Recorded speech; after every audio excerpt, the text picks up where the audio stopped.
Hi everybody, how you doing? This is Tip Fairchild and Dan Koppen, the Past Our Prime show today. We've got a big group of guests here. Myself, we've got Dan, we've got Drew Omicioli, we've got Tim Kelleher. So we have a party here to start. How's everybody doing? I'm sick of this virtual stuff. Me too. That was, I'm ready to get into it. I'm ready to chop it up. I mean, we just had a good 10-minute run where Tim just cannot figure out the webcam, which is, I haven't even met Tim yet, but I feel like I've known him for years, just trying to watch him work through this thing. We've got some relationships here. So I started with Squad Locker 10 years ago. Drew was the first person I saw sitting at a desk selling stuff. That was his previous life, and now he's in the hockey. He's been in the hockey world for a long time. Dan and Tim have a relationship from Boston College. So there's a lot of things there that we can chat about too. One thing that's in common here, I mean, we all had college playing careers. Which is kind of the start of this thing, and we'll talk about that a little bit too. But Dan and Tim, give us the background of the relationship between you guys. I mean, both went to Boston College, both played two different sports. Dan, you want to start out? Let us know, how do you guys know each other? I think, Tim, correct me if I'm wrong. You're behind me, right? So you're a little bit younger. Yeah, you're behind. Yeah, one or two. Your fifth year was my senior year, right? Yeah, but I graduated in the fourth year. Let's make that known. Correct. Just so everybody listening at home, I didn't need 5 years to graduate. You probably needed that fifth year. You probably didn't have the eligibility, but you probably used that a little bit just to get the degree from Boston College. But anyway, we met early on, probably when you were a freshman or something. Obviously, when you were a freshman, I was a sophomore. But I always found that, really the football guys and the hockey guys were very, very similar with how they approach their sport, how they approach life, maybe some of their party habits. And we just sort of got along. So with my group, Brooks Orpik or Jeff Giuliano, Tim was one of those guys that he needed friends when he got there. So he grabbed onto some older guys, and they were my friends. So that's how we became friends. Would you agree with that, Tim? Yeah, 100%. I needed friends. Dan was there to be a savior, so to speak. But I do want to make the record stand that it was Dan's fifth year where he lived across the hall from me in my senior year. So he had to come back to take some more classes. But we did share some parties, maybe one or two, I would guess. But probably more. There's no question he hit the nail on the head for sure. I think we kind of all hit it off with a few of the football guys. Dan obviously being one, Brian St. Pierre being his roommate being two. And we all kind of shared the same circle of friends, the same similarities, things like that. So we enjoyed our time. We enjoyed our time at BC. I don't want to go too long on it because I can see Drew squirming over there a little bit. No, there's no squirming. But I mean, I mean, you have a brother that went to BU, right? How many brothers do you have? You have a lot of brothers. 4 brothers. 4 older brothers. And one went to BU. Growing up outside of Boston, were you a BU fan or a BC fan? Next question. Next question. You have to answer it. Yeah. I also wonder, you guys were there fifth year, like, were you living in the underclassmen dorm still? How'd you guys live across the hall? You in campus living at that point? Absolutely. Okay. For all 5 so, years. All 5 years. Yeah, no. One more question for Drew here. Bigger team on campus. This is a big question right now, right? Like, BC, Dan played at BC, he's got 2 Super Bowl rings with the Patriots. Like, bigger team on campus, though, Dan, I think it's BC hockey, right? Over BC football? I mean, what do we think here? I mean, bigger how? Bigger crowds? I think we got bigger crowds. Okay. Well played. Like, walking down the street, the street value here. street, are they going, hey, that's the goal, or are they going, that's the center at BC? That's the question. The center on the football, like that's the question. I hope Lori's in the room, right? They're definitely saying that's the goaltender. Yeah, I appreciate that. I appreciate that, Cope. But I'd have to say, Tip, for sure, if Dan and I were walking down the street, they'd probably say that was the center. But overall, they did have more fans, but that might have been it. Well, they had a 2000. They were national champions in 2001. It's kind of hard to compete with that. And the only reason that people were saying that's the center from BC is because I was 300 pounds. No one knew my name. Got it. So do you have a ring, Tim? Do you have a national championship ring? I do. From our so Dan has them. Year. Dan has a couple. You have one. I have none. I think I probably either have a Little League one, maybe Babe Ruth or something like that. What about you, Drew? What do we have? You got a ring for anything? Nothing. I haven't won anything. I think probably the last time was maybe Bantam. Pee-wee or Bantam. I think I was like 13, 14 years old. Other than that, it's been like basically a 28-year drought. I don't know. Hopefully coaching. That's why I got back in there to see if I can kind of, change the tides a little bit. But so 5 years in pro, nothing. Now my second year in junior, but we hopefully we'll change that this year. Got it. So Drew was at Providence College. Was it the same time frame, Drew, as Tim and Dan were in school? I think it had to have been, right? Or it was the same years? I graduated in 2002. So me and Timmy got to play against each other good amount for 3 years. I think we have a highlight video, right, Timmy? We watched that one time. Me sniping on you. How did I know it was going this way? Now, can I chime in one thing? The fact that I was featured on their highlight video tells you all you need to know about the Providence highlight video. They were probably beating us 7-1. That's why you got in. Exactly.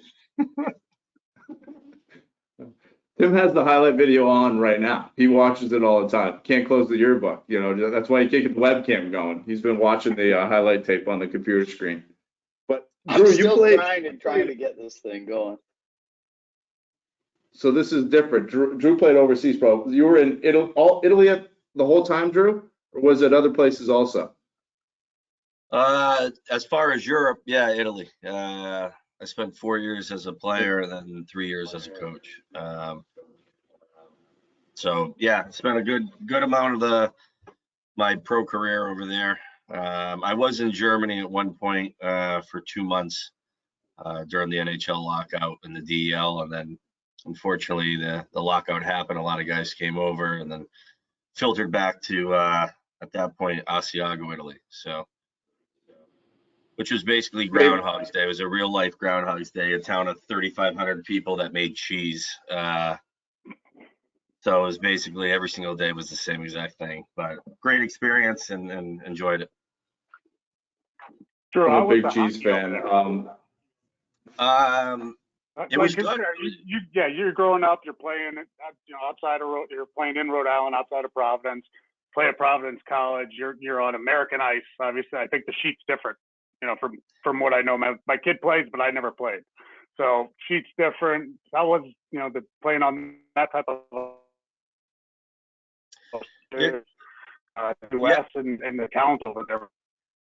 Yeah, I mean, it was interesting playing over there. The level of play right off the bat, your expectations going over there are not as high as they should be. But then you get over there, and Timmy obviously played over there as well. We played against each other there. But you don't realize the quality of play that they have. Very quick hockey. Like you said, the ice surface is bigger, both lengthwise and widthwise. So, you have to change your game a little bit, but for smaller guys like myself and my brother that both went over there together, it was definitely an advantage for guys that had good speed. So, it was different in the beginning, I would say, but then we got acclimated very quickly to it, and enjoyed it. Like we were able to have some pretty good success while we were over there, utilizing our attributes that really worked out for that game. And Timmy and I can tell stories all day, but I mean, some of the rinks when we first got over there, one rink didn't have a roof. I think it was Anya, Timmy, right? It was -12 one game. We went out. Was it just an outdoor rink, or did the roof collapse? Was there no more roof? No. It was retractable. They had it open that day. Yeah, exactly. It was -12 when we went out for warm-ups, and I think I skated around the ice one time, maybe handled the puck for about maybe 15 seconds, and I went right back in the locker room. So we came out, we had beat them because they were a second league team, and we had a Coppa Italia going on. We beat them 11-1 3 days before, and then beat them 2-1 that game, but nobody could move. It was so freezing. So, and then there was other arenas that were beautiful, obviously where we played in Bolzano and where Timmy played in some of his places. So it was definitely a different experience, but a phenomenal experience. That leads me to the next thing, and Tim, I'm coming to you on this one after Drew. I asked this to Dan the other day. I've answered it before, kind of a favorite city, favorite place. Like for me, I love playing in Lexington, Kentucky. There's a lot of cities that are awesome, but like for some reason it stood out. Like I really like that place. In Italy, Drew, or anywhere, like where's your favorite spot to go? Where is it? I mean, and it might be just because the crowd's amazing, it might be because the food's incredible, it might just be you like the downtown, like whatever it is. Like where was your spot? I mean, as far as playing, I would have to say probably Lincoln, Nebraska. That place was, I played junior hockey there as an 18-year-old. Sold out every game. We had about 5,000 fans. I remember pulling in the first day. Both of my brothers, my oldest brother was living out in Minnesota, so we spent a week with him, and then the three of us drove down. There was a line probably, I don't know, maybe 600 or 700 yards long for season tickets. And it was just the atmosphere was electric.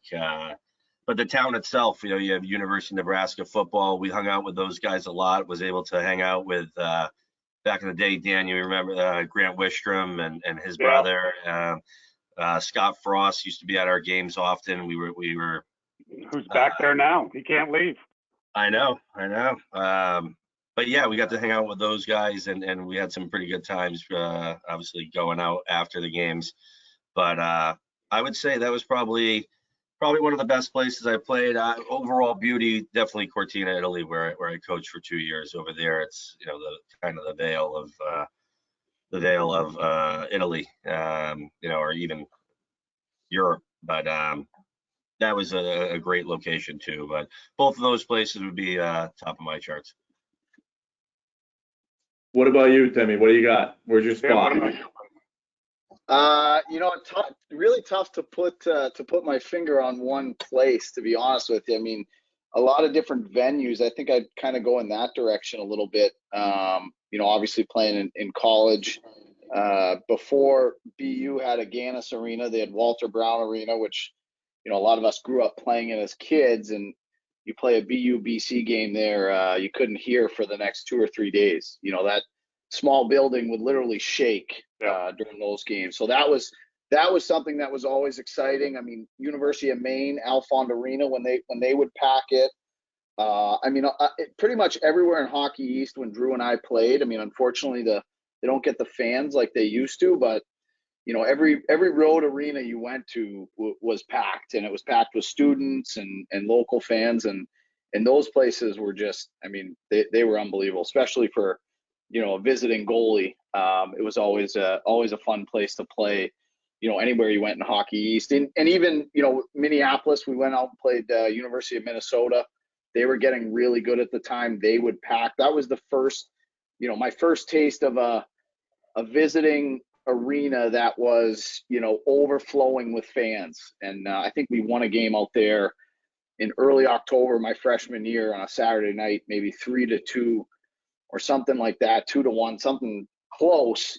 And it was, that was probably one of my, fondest memories looking back, thinking how young I was and playing in that atmosphere was fun. And obviously overseas was like what Drew said. I mean, some rinks with no roofs, some wild places over there that were a lot of fun.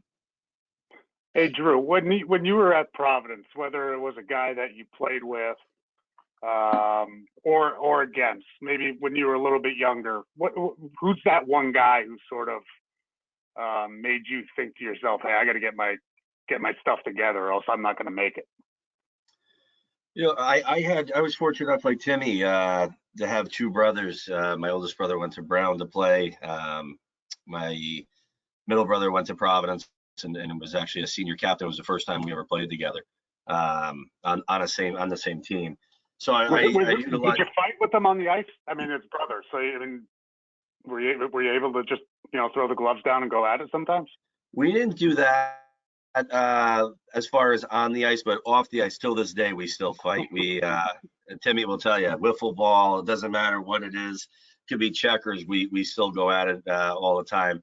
But they were definitely like those two guys. Obviously I always wanted to follow in their footsteps. But I was fortunate enough growing up.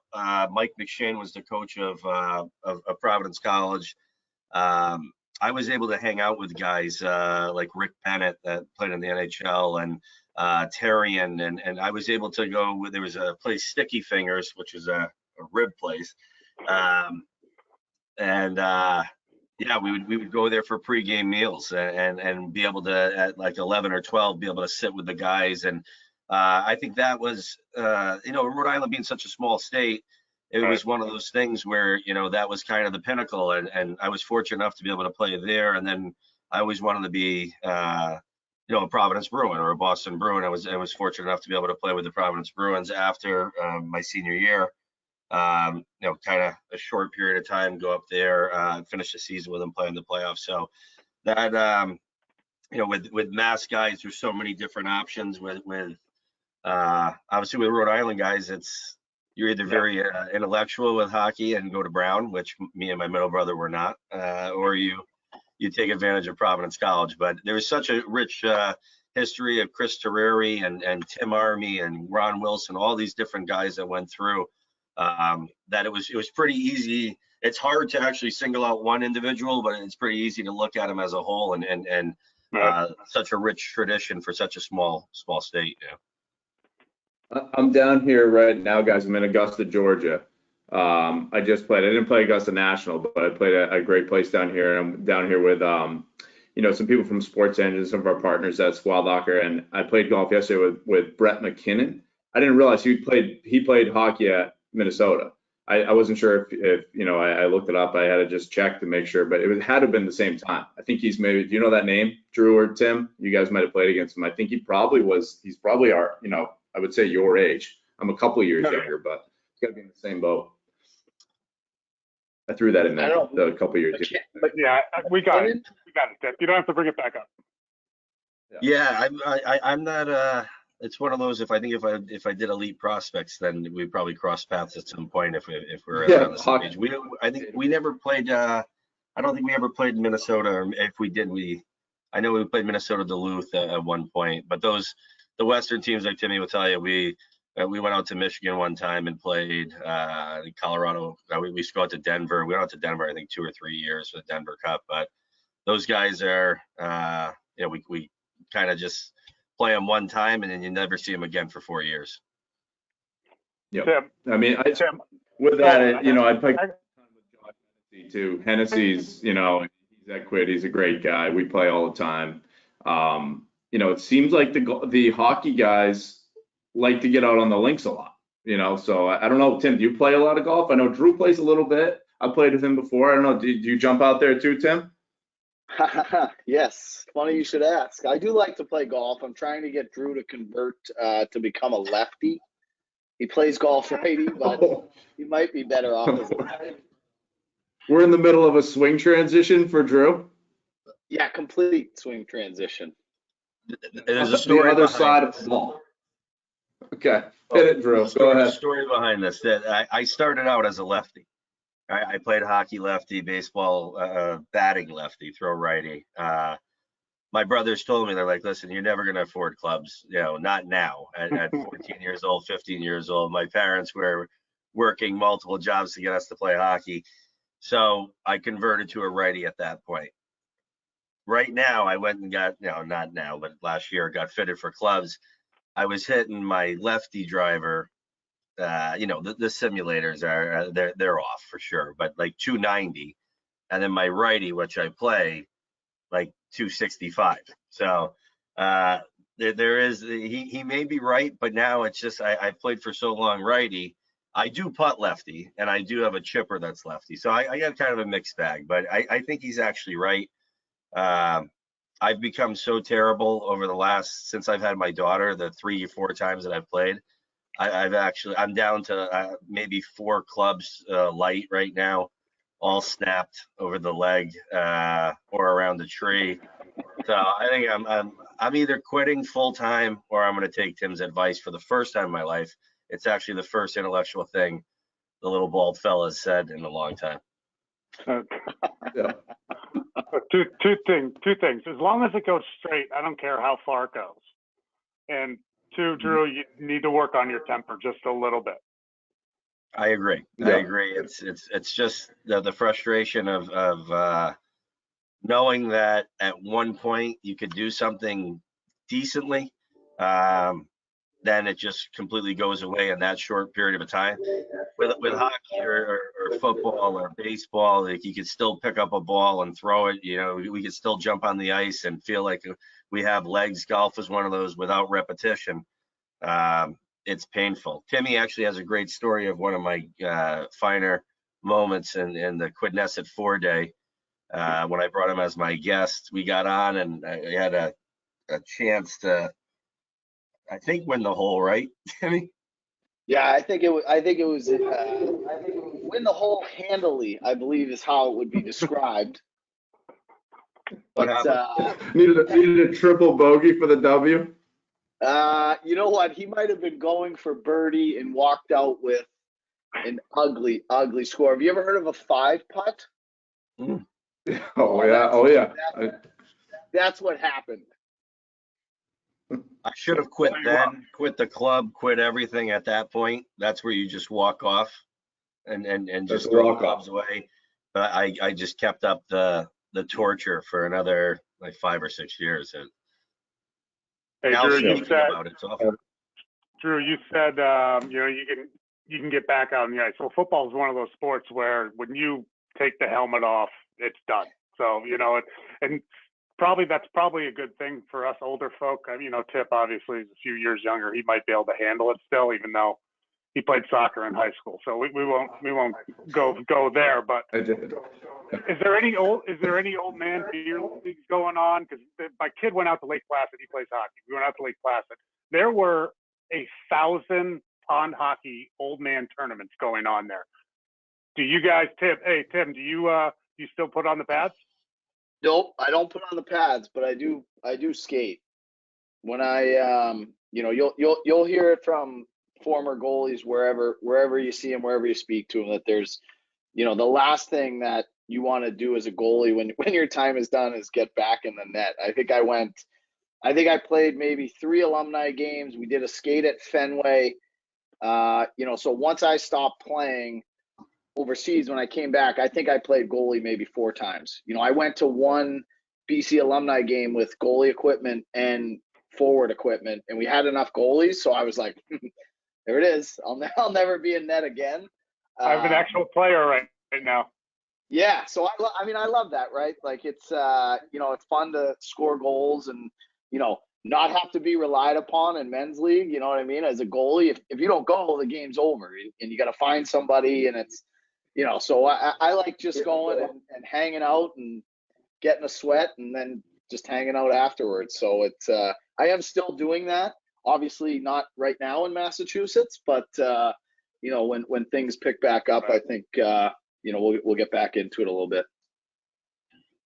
Yeah, that's one of the more serious questions I have here. Massachusetts is shut down with hockey, right? And we're dealing with COVID. There's a lot going on with this. I can't imagine I was going to bring us back to like the college days here a little bit. What's going on with some of these athletes that it might be their senior season, right? There's like if Dan had his senior football season removed, or I had my last year of baseball removed, or if you guys had one of your years of hockey, right, like removed, it's tough. So, is that Massachusetts is shut down just recently, right, Drew? Is that so? You guys what's the scoop behind that? Yeah, we're shut down to November 7th. So my guys are junior players, like 17 to 20. Yeah, basically we can't play here. We unfortunately had a few cases of COVID, including myself. And so we had to shut down anyway. But as of November 7th, hopefully we can get back into the swing of things in some form of normalcy. A bunch of teams in the league have tested positive. They take their 2-week shutdown. It seems like the teams that have had it already have not had any cases since then. Obviously, we've all been in locker rooms. That type of stuff will spread pretty quickly. But it seems like the plan is to move forward, like I said, on the 7th, and then we can get back to training, and then we're jumping right into our first game on the 10th. What's going on with college hockey? You guys know, Timmy, is there a plan for that? I know basketball is tricky right now with what they're trying to do with some bubble stuff. It actually sounds amazing for like maybe the gamblers in the room of like putting 20 teams in a bubble and let them go at it for a month. It's kind of fun to watch. But what's happening with hockey on that side? So right now we're hearing some rumblings that we're going to get updates.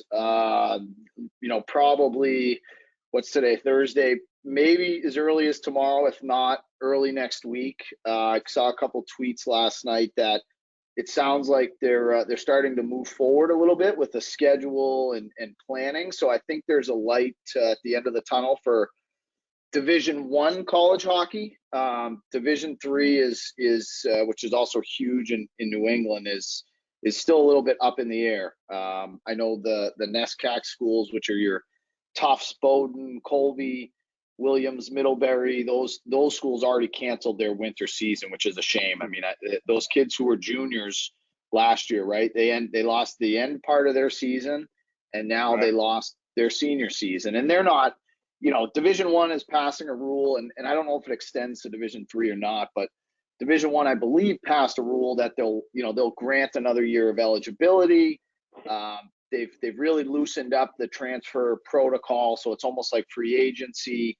So kids, are probably going to find a home. If they lost, part of their season or a season and a half, whatever it was. But there's definitely going to be a small segment of kids, and not only hockey players, that I think lost their junior and senior seasons of athletics. I mean, some schools just aren't going to allow you to stick around and play a sport for another year or something like that. So it is a shame, and hopefully they can hopefully the teams are practicing. Division I teams are practicing like it's nothing's happened. I mean, they started practicing in September. Just waiting, and hopefully next week we get an update to get some of these teams back playing competitive games. Tim, I got a quick question. With being around a lot of hockey guys, and then even when I was with the Pats, used to work out this place, like Brian Boyle worked out there, or Charlie Croyle. Guys that were in the league, and when football season was over, guys could not wait to say, I don't have to practice tomorrow. They look forward to the end of the year. Yeah, you're in the middle of it, you're competing, and you love to play, but practice sucks. When I see you guys in the season, and especially those older guys, Boyle and Crow, they were like disappointed that they didn't get to practice. What is it about hockey that makes practicing somewhat enjoyable? Because coming from me in a football side, it's just miserable. So I can't understand it, but it looks like you guys actually have fun out there. Yeah. I mean, I think part of it too, Cope, a little bit is, I mean, you were talking, how many guys were on your roster, and we had 25 guys on our roster, so smaller group.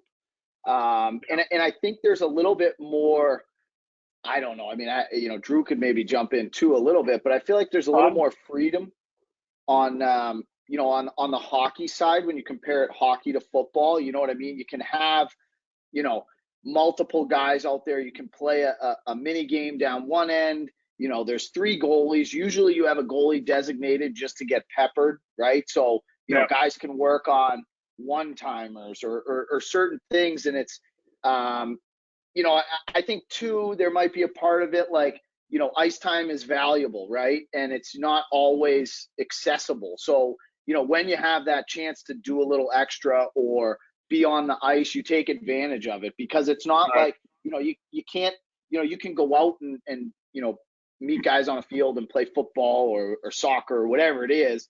You know, hockey, it's a little bit, you know, it's a little bit more difficult. You know, and I just think overall the sport has grown in how competitive it is. You know, I mean, you can't really, when you get to those elite levels, take much time off, unfortunately. Yeah, We're gonna wrap it up. I appreciate it. It's good. Drew, what do you got? What do you got, Drew? Fire away. No. I was just going to agree with Timmy. I think that's the biggest thing is you know, with a lot of sports, trying to get ice time is so difficult. So, Cope, you trained at EPS, right? With Brian McDonough? Yeah, with Brian. Yeah. So Brian's my strength and conditioning coach for my entire organization. So we train, like, that's our home rink. That's where our facility is in Foxborough. So we see the guys, you know, throughout the year too. Any of the guys that, you know, for some reason need to leave kind of the campus of Patriot Place, they're over there with us. And then we have the guys there now. We always see Slater in the off season, and then Brian Boyle, you know, trained with us for 7 weeks before he signed with Florida last year, just because he wanted to get out and get some normal tempo. But I think that's the big thing, is it's just so difficult to find ice time that with hockey, it's kind of, when you get out there, you know, you have to maximize that time, because after that you're putting on rollerblades, and it's just it's so difficult to kind of replicate, you know, that you know, feel of the ice and your skates and your edges and all that. So agree with Timmy. You know, that kind of he hit the nail on the head with that. Well, I got to tell you, we did. NFL players did go out there one time when we were working out with McDonough against. I wouldn't say against, but we skated. I'm just gonna say, thank God there was no video of that. We'll have to replicate that. We'll get the kids out. You guys will get tip.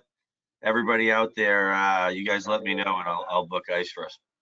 Absolutely. I don't know how to stop, but I can move forward. But that's a great hockey stuff. We'll have to work on that. But last thing, boys, real quick. I asked Dan this. It stirred up a controversy. We just like to know what it is. I got a feeling I know what Tim's favorite is, but favorite flavor Gatorade. Drew, you go first. It tells a lot about you. Color. You reach. What color? Red. I've always been a fruit punch guy. Unbelievable. Best taste for sure. Yes. It's hands down too. It's not. There's nothing even remotely close to it. That's 2. I'm in anything other than red guy. I'm in the same camp, Tim. That's me too. Terrible. Anything red. Yeah, it's gross. You got to pick one. You got to pick one, Tim. Well, you know what I will say. I'm more of a G2 guy. Like hang on. Get him off the air. Get him off. Cut it off. Light blue. G2. We don't accept that. All right. Not even a color. Like we'll keep a poll. Red's terrible. We'll keep a poll going on this for which sports, you know, like ex-pros played and what color it is. We'll keep that poll running on the show. Yeah. So I appreciate you guys coming on. I'm sure we'll do something again and tell some more stories. So good luck to everybody getting back on the ice and playing. And then, you know, Dan, we'll talk to you soon. We'll do this again. Thanks, guys. All right, guys. Thanks, catch you later. We'll see ya. See ya. Thank you.